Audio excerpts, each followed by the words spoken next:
Salam Bapak Ibu terkasih, pagi hari ini kita akan mendengarkan sharing. Kiranya kita dalam keadaan sehat senantiasa ya Bapak Ibu ya. Apakah suara saya kedengaran Bapak Ibu ya? Iya, hari ini saya akan mau sharing dengan judul Iman, Mujizat, dan Pemeliharaan Tuhan. Ya. Nah, tentu kita sudah mengerti apa sebenarnya arti kata iman itu Bapak Ibu ya. Nah, secara umum kata iman itu yang kita mengerti adalah percaya dan mempercayai, tentu percaya kepada Yesus yang saya maksud ya Bapak Ibu. Nah, jika kita berkata kepada seseorang, aku percaya kepadamu, tentu harus ada isi dari pembicaraan itu Bapak Ibu ya. Sekali lagi, jika kita berkata kepada seorang, aku percaya kepadamu, tentu harus ada isi dari pembicaraan itu. Apa isinya? Isinya bukan saja aktivitas, pikiran, tapi ada kualitas tindakan Bapak Ibu. Yaitu saya sebutkan tadi di atas, kita percaya Yesus, berarti kita ada tindakan iman ya. Nah, itulah arti iman yang sederhana sekali Bapak Ibu. Nah, apa arti mujizat? Mujizat adalah kebiasaan Allah yang tidak lazim untuk memberikan kesaksian tentang dirinya. Setiap mujizat itu mempunyai tujuan. Tujuannya adalah untuk menyatakan kasih dan kepedulian Allah pada manusia. Alasan mujizat terjadi karena adanya kebutuhan manusia yang tidak bisa dikerjakan oleh manusia dalam keadaan tertentu. Semisal Bapak Ibu, ya kebutuhan akan anggur pada pesta di Kana, 5 roti dan 2 ikan, dan macam banyak contoh-contoh di Alkitab tentang kesembuhan, tentang kematian, semua itu adalah mujizat. Semua itu adalah kebutuhan-kebutuhan yang berbeda pada keadaan yang berbeda. Nah, sekarang apa itu pemeliharaan Tuhan? Pemeliharaan Tuhan adalah perhatian secara terus-menerus kepada ciptaannya, khususnya kita Bapak Ibu ya. Dia menyediakan, dia membimbing, dia menjagai, dan banyak macam ya item-item yang pemeliharaan Tuhan. Setelah dalam kesempatan ini kita akan belajar mengenai iman, mujizat, dan pemeliharaan Tuhan. Tentu ada satu tokoh yang menjadi familiar kepada kita, yaitu tentang tokoh Elia ya. Ya, kita sudah pernah mendengarkan kisah tentang Elia, bagaimana Tuhan imannya, bagaimana mujizatnya, bagaimana Tuhan memelihara dia di padang gurun. Nah, paling tidak kita bisa menemukan, mengerti seperti apa mujizat dan pemeliharaan Tuhan itu dalam diri kita. Dan juga tentunya kita secara pribadi. Adapun nats pendahulu kita Bapak Ibu didasarkan pada 1 Raja-Raja 17 ayat 1 sampai 6. Kita tidak usah baca karena masalah waktu Bapak Ibu ya. Nah, yang mau kita bahas bagaimana mujizat pemeliharaan Tuhan yang dialami Elia. Saya mencatat ada beberapa hal, ada 2. Yang pertama adalah disertai ketaatan kepada Tuhan.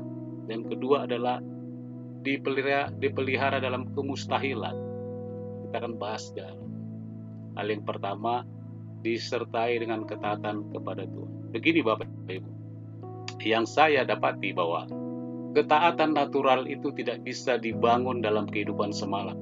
Ya, kita setuju Bapak Ibu. Ketaatan natural itu tidak bisa dibangun dalam kehidupan semalam. Ketaatan itu berproses. Kapan seorang dikatakan tidak taat? Pada saat proses itu berhenti. Pada saat proses ketaatan itu berhenti, disitulah orang dikatakan tidak taat. Jadi ketaatan itu terus berproses. Nah, ketika saya membaca, Tuhan memerintahkan suatu job description ya Bapak Ibu ya.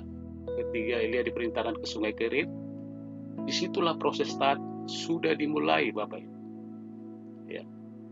Dia mendengar, dia taat, dia berjalan. Saya lihat di map, di Google ya, lumayan jaraknya dari sini ke Bogor ya, pulang balik dari sini ke Bogor sekitar 90 sampai 100 kilo ya, luar biasa Bapak Ibu ya.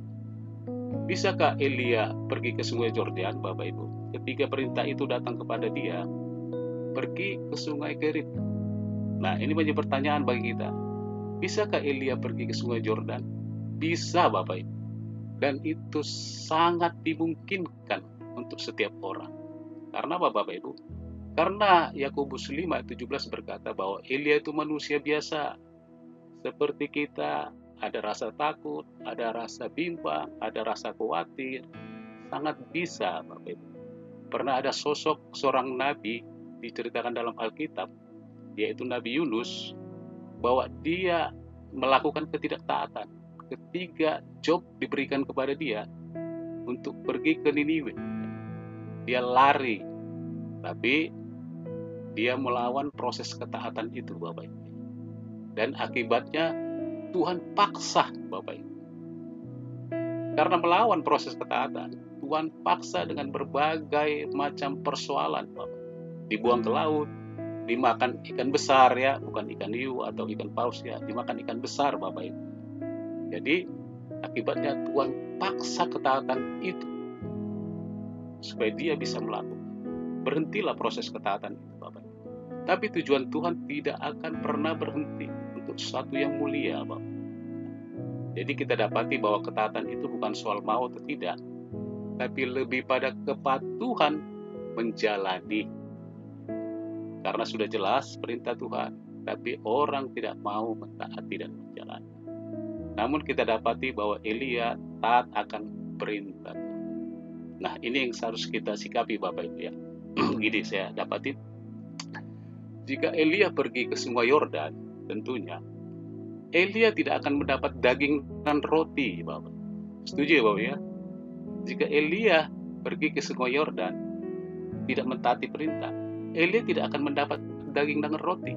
Dia hanya mendapatkan air saja, Bapak. Karena firman Tuhan suruh ke Sungai Kerit, tapi dia pergi ke Sungai Yordan sebelah timur, tidak jauh ya. Nah, di sini kita belajar hubungan ketaatan dengan firman dan pemeliharaan Tuhan. Nah, seekor anjing, Bapak Ibu, diikat dan tetap berada di tempat yang tidak dapat dikatakan itu suatu ketaatan. Sekali lagi Bapak Ibu terkasih bahwa seekor anjing diikat dan tetap berada di tempat tidak dapat dikatakan itu sebuah unsur pemaksaan tuannya. Jadi ketaatan adalah hasil kali antara mendengarkan perintah Tuhan dan melakukannya. Itu saja Bapak Ibu ya. Jadi ketaatan adalah hasil kali antara mendengarkan perintah Tuhan dan melakukannya dengan baik Bapak Ibu. Nah, ketaatan-ketaatan yang kita lakukan bukan saja memberkati kita secara pribadi Bapak Ibu terkasih, tapi juga dia bisa memberkati orang lain ketaatan yang kita lakukan. Keputusan ketaatan Elia yang dikerjakan dalam kehidupan kesehariannya Bapak Ibu membuat orang terberkati. Contohnya seperti apa Bapak Ibu terkasih? Ketika perintah pertama dia taat, perintah kedua pun dia taat Bapak Ibu. Tuhan berkata, pergilah ke Sarfat. Ya. Tuhan tidak jelaskan mengapa ke Sarfat. Pergilah ke Sarfat, nanti ku jelaskan. Akhirnya dia ketemu dengan seorang janda dan dia pergi ke Sarfat. Apa yang terjadi Bapak Ibu ya? Banyak sekali janda di Sarfat. Banyak sekali ya. Tapi hanya satu janda yang terpilih dan dipelihara dalam masa sulit itu. Luar biasa ya. Sekali lagi banyak janda di Sarfat dalam musim kelaparan 3,5 tahun ya. Tapi hanya satu janda yang terpelihara dan dipilih Tuhan untuk dipelihara sehingga terjadi namanya mujizat. Apa artinya ini Bapak Ibu? Janda di Sarfat mewakili hidup kita. Tuhan tahu kepada siapa pemeliharaannya dituju. Jadi jangan pernah ragukan akan pemeliharaan Tuhan. Tunggu saja Bapak Ibu. Nanti perintah dari Tuhan datang kepada kita. Lewat apa saja dia pelihara kita, lewat firman yang kita dengarkan, lewat hal-hal, ya banyaklah. Teknologi, lewat TikTok, kita kuat. Bukan saja pemeliharaan lewat makan minum, tapi lewat kebenaran firman Tuhan. Nah ini kita belajar Bapak Ibu bahwa saya dapati sebenarnya posisi janda itu sangat sulit sekali Bapak. Mengapa saya katakan sangat sulit ini? Elia berkata, kan beri saya air. Ya 3:6-5 ya. 3:5-6 itu. Beri saya air. Kata Elia kepada janda di Sarfat. Tahukah Bapak Ibu bahwa air barang langka pada waktu itu lebih daripada emas mungkin, karena suasana kelaparan segala. Nah, suasana situasi pada saat itu melegalkan orang, setiap orang, bukan saja janda ini, untuk menjadi super egois pada saat itu.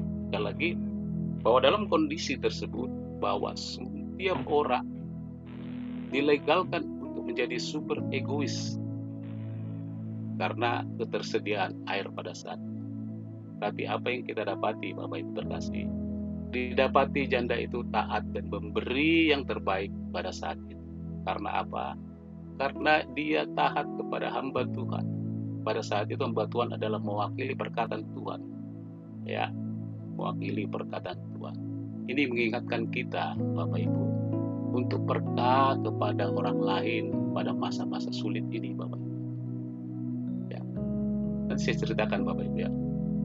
Ini mengingatkan kita untuk peka sekali kepada orang lain pada masa-masa sulit ini. Ya.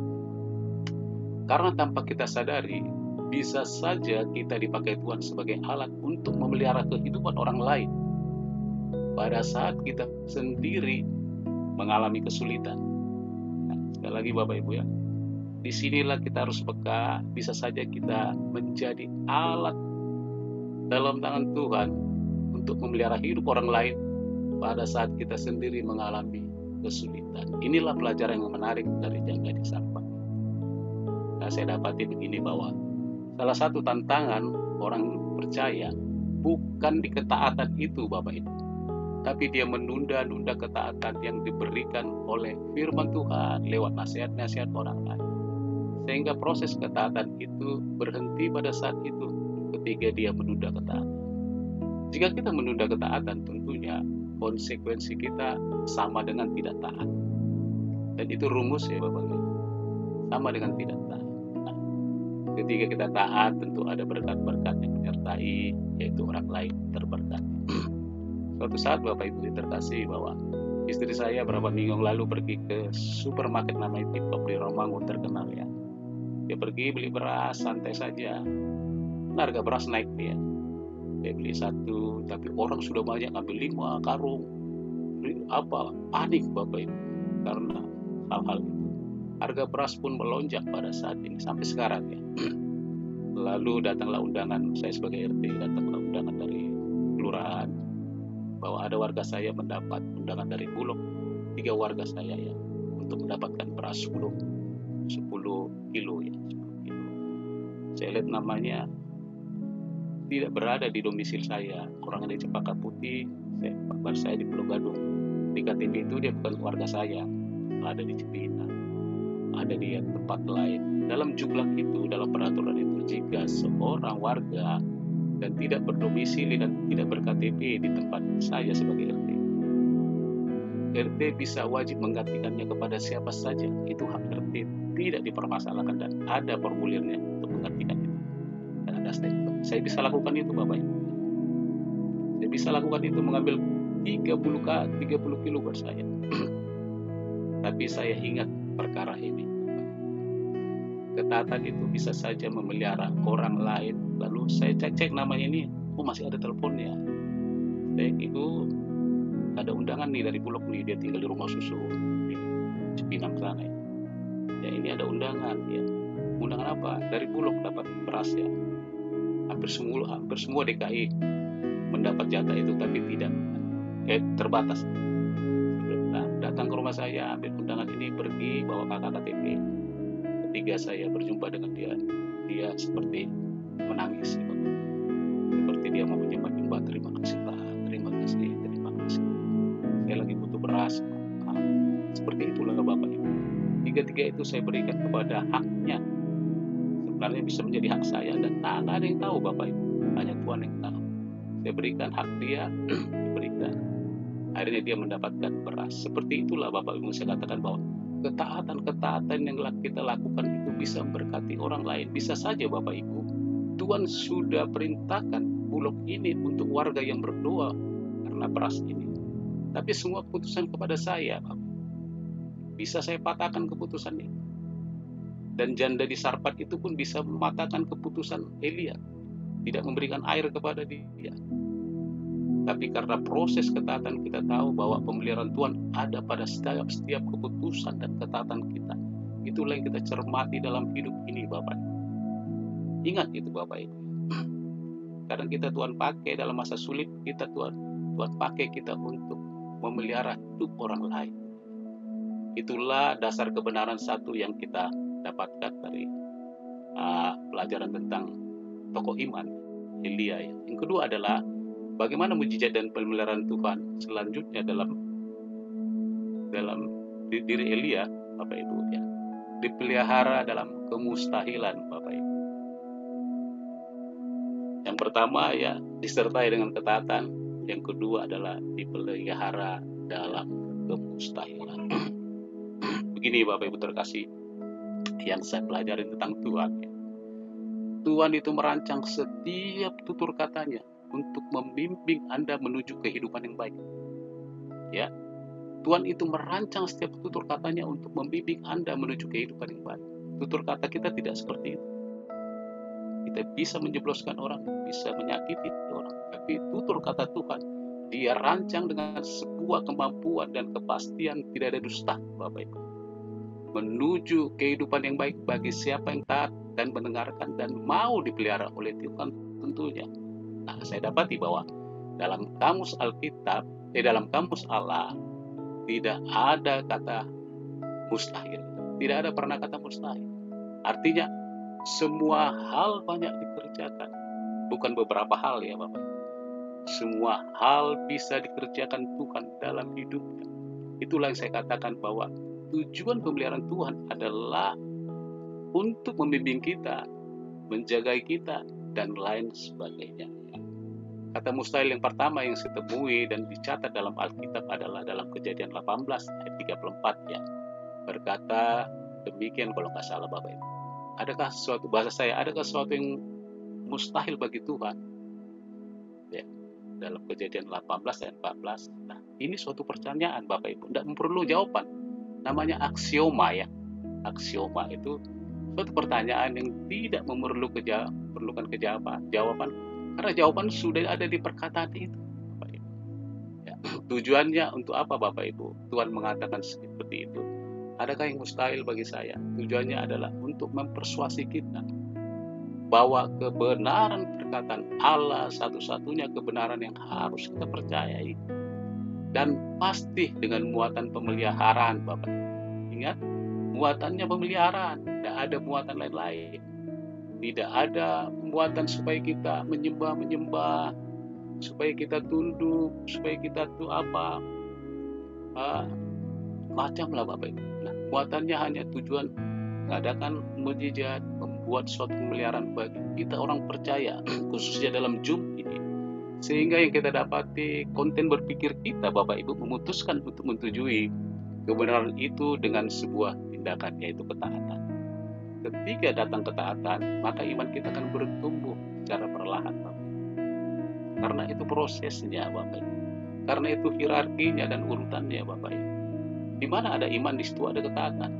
Di mana ada ketaatan, di situ akan bekerja iman.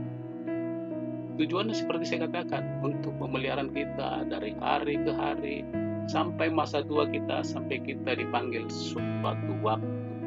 Nah, ini yang saya dapati ketika saya berdoa, bahwa Tuhan itu tidak pernah mengalami kesulitan dalam memelihara Elia. Dan kita tentunya Bapak Ibu ya, Tuhan itu tidak pernah mengalami kesulitan dalam memelihara Elia. Siapapun tokoh-tokoh iman, dari mulai Henokh, Daud, ya Ayub, nggak pernah kesulitan, selalu ada jalan keluar Bapak Ibu. Dia tidak pernah mengalami kesulitan sehingga ia meminta nasihat dan pertimbangan dari raja-raja, dari Daud misalkan, bangsawan atau orang pintar. Tidak Bapak Ibu, dia tak pernah mengalami kesulitan dalam memelihara kita, orang-orang percaya. Karena apa? Karena dasar pemeliharaan Tuhan itu adalah kemustahilan. sesuatu yang tidak mustahil, sesuatu yang tidak terpikirkan oleh kita, yang pikiran kita hanya terbatas satu gumpalan tangan otak kita. Tidak. Pemeliharaan Dia disertai dengan belas kasihan, tidak ada unsur paksaan Bapak Ibu, agar Dia nanti menuntut balas kepada kita, ya. Sehingga kita menjebak kita dengan terpaksa. Tidak Bapak Ibu, tidak ada Bapak Ibu. Itu tidak ada dalam benaknya, itu murni dari hatinya Bapak Ibu, yaitu pemeliharaan Tuhan dalam diri Elia, saya dan Anda, kita di dalam ruangan Zoom itu. Cermati Bapak Ibu pemeliharaan Tuhan itu. Dalam kamus Elia Bapak Ibu, ada dua bukti pemeliharaan Tuhan disertai dengan kemustahilan secara nyata. Ya Bapak Ibu, yang saya dapati, saya pelajari. Sekali lagi, ada dalam kasus Elia ini, ada dua bukti pemeliharaan Tuhan disertai kemustahilan secara nyata. Apa itu Bapak Ibu? Pertama, Bapak Ibu, mari kita pahami. Paruhnya burung gagak dan air liurnya itu mengandung berbagai bakteri Bapak Ibu. Ketika dia mengantarkan makanan dan minuman, makanan dan roti dan daging kepada Elia, itu paruh gagak dan air liurnya itu mengandung bakteri Bapak Ibu, karena dia pemakan bangkai dan bisa menularkan penyakit kepada Elia. Ya Bapak Ibu, dia bisa menularkan penyakit kepada Elia. Nah itu pemeliharaan Tuhan salah satu. Dia bisa tularkan penyakit kepada Elia, sehingga Elia sakit perut lah, apalah, macamlah penyakit-penyakit yang dideritanya pada saat itu 3,5 tahun diceritakan dalam Alkitab. Ya, tapi nyatanya yang kita dapati bahwa Elia tidak mengalami sedikit apapun dalam sakit penyakit. Dalam pemeliharaan Tuhan itu, dia tetap sehat. Ini yang harus kita cermati Bapak Ibu, bahwa Tuhan memelihara Elia sungguh luar biasa. Ya, dia sehat. Yang kedua ada Bapak Ibu, ya, kekeringan di Sungai Kerit memungkinkan adanya beberapa bangkai ikan atau binatang karnivora lain tentunya, busuk dan sebagainya. Bisa saja air itu tercemar Bapak Ibu. Padahal Tuhan suruh Elia minum dari air Sungai Kerit itu. Ini mengingatkan kita bahwa ketika kita taat akan perintah Tuhan, Tuhan akan bisa sertai kita, bisa singkirkan hal-hal tidak mungkin yang mengganggu kita dalam hal melakukan ketaatan itu Bapak Ibu. Luar biasa pemeliharaan Tuhan Bapak Ibu. Yang terakhir, waktu. Lalu dalam perjanjian baru bagaimana kita memahami pemeliharaan Tuhan dalam hidup kita? Saya dapat dua Bapak Ibu pemeliharaan Tuhan dalam diri kita. Kita belajar dari Elia dalam perjanjian baru. Sama Bapak Ibu, prinsipnya sama saja. Pemeliharaan Tuhan dari setiap penciptaan dunia sampai sekarang sama pemeliharaannya Tuhan. Yang pertama saya dapat itu adalah supernatural provision, ya, ketetapan Allah. Ya. Roti dan daging adalah sebuah kemustahilan ditemukan di padang gurun selama 3,5 tahun. Itu mustahil didapetin orang Bapak Ibu, kalau dia tidak bukan raja atau keturunan raja, dan dia sendiri di sana. Itu mustahil. Itulah nama saya katakan supernatural provision. Karena tugas-tugas khusus yang Allah berikan, bisa saja kita tugas penginjilan di tempat yang di hutan-hutan, Tuhan bisa pelihara kita lewat supernatural, ya Pak. Nah, yang kedua adalah natural provision, itu ketetapan Allah Bapak Ibu. Begini, air ada di sungai Bapak Ibu. Kita setuju ya, di Sungai Kerit. Sungai tersedia airnya. Kita yang berusaha mengambil airnya Bapak Ibu. Artinya apa? Artinya kita bekerja. Ada bagian yang kita kerjakan selain supernatural itu Bapak Ibu. Jika kita tidak taat pada bagian ini, maka pemeliharaan Tuhan memang bisa terjadi, tapi tidak akan sulit Bapak Ibu, dan kita akan mengalaminya, membuat kita tidak seperti apa Bu? Kita mati kelaparan lah Bapak Ibu. Air ada di sungai, sudah tersedia airnya. Artinya kita yang bekerja, kita yang melangkah mengambil air itu, dan kita ini Bapak Ibu. Apa alasannya Tuhan tidak suruh burung gagak menyuapi air ke mulut Elia, Bapak? Itu kan sebenarnya pemeliharaan Tuhan. Saya katakan tadi bahwa Allah tidak pernah mengalami kesulitan dalam memelihara setiap orang hamba-hambanya, baik dalam perjanjian lama, perjanjian baru, dan kita juga, Bapak Ibu. Alasan Tuhan tidak suruh burung gagak menyuapi air ke mulut Elia, bisa saja dia tidur, duduk manis ya, karena material itu sudah Tuhan sediakan di samping dia, Bapak Ibu. Tinggal bagaimana kita menjangkau saja. Lewat apa? Lewat pengharapan kita. Lewat apa? Lewat iman kita. Sehingga iman, mujizat, dan pemeliharaan Tuhan adalah sesuatu yang utuh yang kita dapat dari Tuhan. Tidak ada anak-anak Tuhan mati kelaparan, Bapak. Jika kita beriman, ada mujizat, tentu ada pemeliharaan. Itulah alasan Tuhan, pemeliharaan Tuhan, supernatural provision dan natural provision. Itu hukum alam, Bapak Ibu, tidak bisa disepelekan. Beralih kepada burung gagak, Bapak Ibu. Dalam pemeliharaan Tuhan, burung gagak itu dipelihara Tuhan, tapi tidak spesifik kita, Bapak Ibu ya. Karena kita punya roh, dia mati-mati saja, Bapak Ibu. Waktu burung gagak mengantarkan roti dan daging kepada Elia, itu bukan, saya yakin bukan burung gagak yang sama. Karena burung gagak itu yang satu itu pergi mencari makan, Bapak Ibu, untuk memelihara anak-anaknya. Dia mencari daging busuk, bangkai. Dia pasti cari burung gagak yang lain. Dia cari burung gagak lain. Saya yakin tidak burung gagak yang satu. Karena jarak jauhnya apapun ya, itulah yang saya dapati bahwa ada natural provision, hukum ketetapan Allah, hukum alam yang harus kita kerjakan. Kalau dua ini kita kerjakan, Bapak Ibu ya, maka mujizat, iman, dan pemeliharaan Tuhan itu suatu kesatuan yang utuh yang kita dapat. Ya, saya mau cerita, Bapak Ibu ya, sebentar lagi mengenai mujizat ini. Ketika saya di ring tanggal 29 Januari, ya, ring pertama, ya, sekarang ring kedua karena dua penyumbatan 80%. Tanggal 6 kemarin ring kedua, bulan Maret ini, dan selesai sukses ya 15 menit saja, dan napas saya sudah plong ya. Saya harus hati-hati menjaga makanan. Ketika proses selesai mencuci ring pertama 29 Januari, saya mengalami pendarahan, Bapak Ibu. Pendarahan dari mana? Air kencing saya mengalami darah terus, Bapak, selama 33 hari.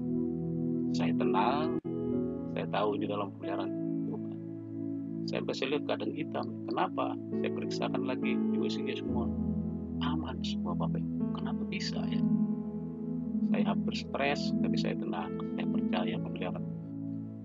Endingnya, Bapak Ibu, pada saat Pak Suito khotbah tentang perjamuan kudus 3 Maret, saya menyetir mau ke gereja, saya pelayan. Marlene, dengarkan saya berkata. Perkataan saya adalah mengandung kuasa. Pendarahan harap berhenti. Orang 12 tahun pendarahan. Perempuan Sirofenisia 12 tahun mengalami pendarahan. Aku perintahkan kau nanti berhenti pada saat aku minum perjamuan kudus. Selalu saya perkatakan. Karena iman itu adalah menuntut dua hal dalam diri kita saat bersamaan. Percaya dan memperkatakannya. Saya perjamuan kudus pertama tidak terjadi apa-apa, Bapak. Tapi saya sudah bergumul situ, tapi orang nggak tahu, Bapak. Tapi saya sangat pasti perjamuan kudus kedua tidak terjadi apa-apa. Saya pulang. Ketika saya pulang, baru saya menikmati pemeliharaan Tuhan, iman, mujizat, dan pemeliharaan Tuhan. Pendarahan itu berhenti, Bapak. Saya itu pendarahan itu bisa 3 liter ya, 4 liter dalam 33 hari. Ya, saya ya, tapi itu saya tidak lemas. Itulah pemeliharaan Tuhan yang saya dapati. Saya tidak lemas, Bapak. Berhenti sampai sekarang mulai tanggal 3 kemarin. Ya, sekarang saya lihat hari Senin saya bening, saya bersyukur bahwa iman, mujizat, dan pemeliharaan Tuhan itu satu paket. Lalu kenapa orang tidak bisa disembuhkan? Itu adalah personal, Bapak Ibu. Iman itu personal, bukan keroyokan. Ya, iman itu personal. Saya mengucap syukur kepada Tuhan bahwa inilah yang dapat saya pelajari dan saya renungkan supaya kita menjadi berkat, bahwa iman, mujizat, dan pemeliharaan Tuhan itulah satu utuh, dan tidak ada pernah yang sulit dalam Tuhan untuk melakukan iman, mujizat, dan pemeliharaan bagi kita di Zoom ini, siapa saja pun itu Bapak. Oleh sebab itu, biarlah menjadi berkat renungan kita pagi hari ini. Mari kita taat Bapak Ibu, percaya dengan proses kemustahilan, karena dialah yang memproklamirkan perkataan itu yang pertama di dalam kitab Kejadian 18 tadi Bapak Ibu. Karena dia yang memproklamirkan, dia bertanggung jawab atas perkataan. Saya katakan tadi bahwa tutur kata Tuhan itu dia atur sedemikian rupa untuk membimbing kita, mendidik, mengajari kita, menyembuhkan kita, dan banyak macam Bapak Ibu yang kita terima. Itulah kebaikan Tuhan, adalah suatu kasih karunia kepada, bukan unsur paksaan Bapak Ibu, tapi karena belas kasihan kepada kita, karena kita taat kepada Tuhan, taat mengerjakan hal-hal yang Tuhan perintahkan kepada kita. Tuhan memberkati kita.